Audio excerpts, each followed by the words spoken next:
You know, we all think of ourselves as citizens of a country. But what if there's another, maybe even more fundamental type of citizenship?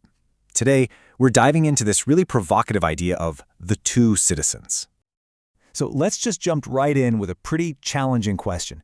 What if there are actually two kinds of citizens? And most of us, well, we might belong to the wrong one without even knowing it. That's a heavy thought, and it's exactly what we're going to unpack here. All right, before we can get into those two types of citizens, we have to get on the same page about a really basic starting point. What exactly is a right? And, maybe more importantly, where does it come from?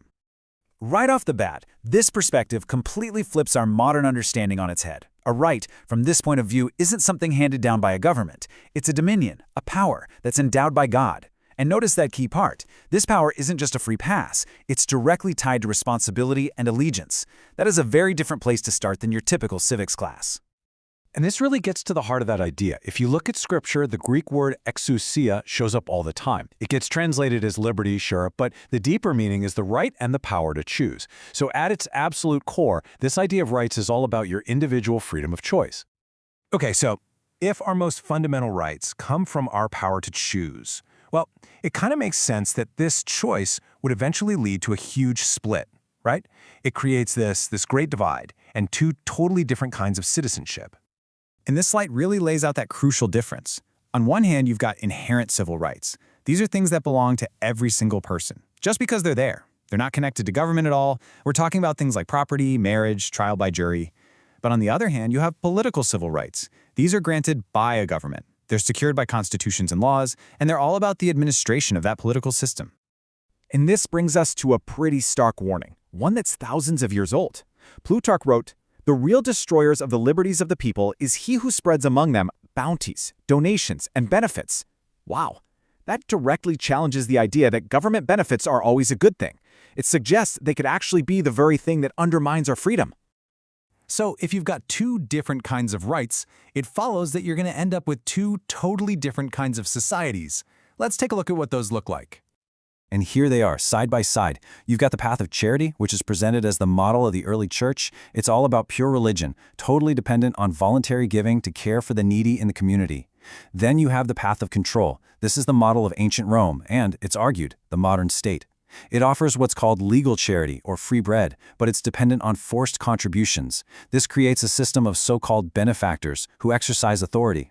One is voluntary, the other is compulsory.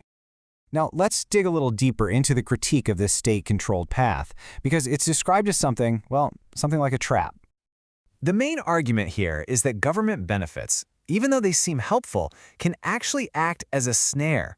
The idea is that over time, they weaken people, they make them dependent, and in the end, they empower the very system that they're relying on. So you might be asking, how does this actually happen? Well, it's laid out in 3 steps. Step 1, rulers offer all these bounties, donations, and benefits. Step 2, the people start to become dependent and their self-sufficiency is slowly weakened. And then step 3, that dependency creates a kind of loyalty, a bondage, which ultimately empowers despotism. This leads to a really powerful reframing of the whole situation.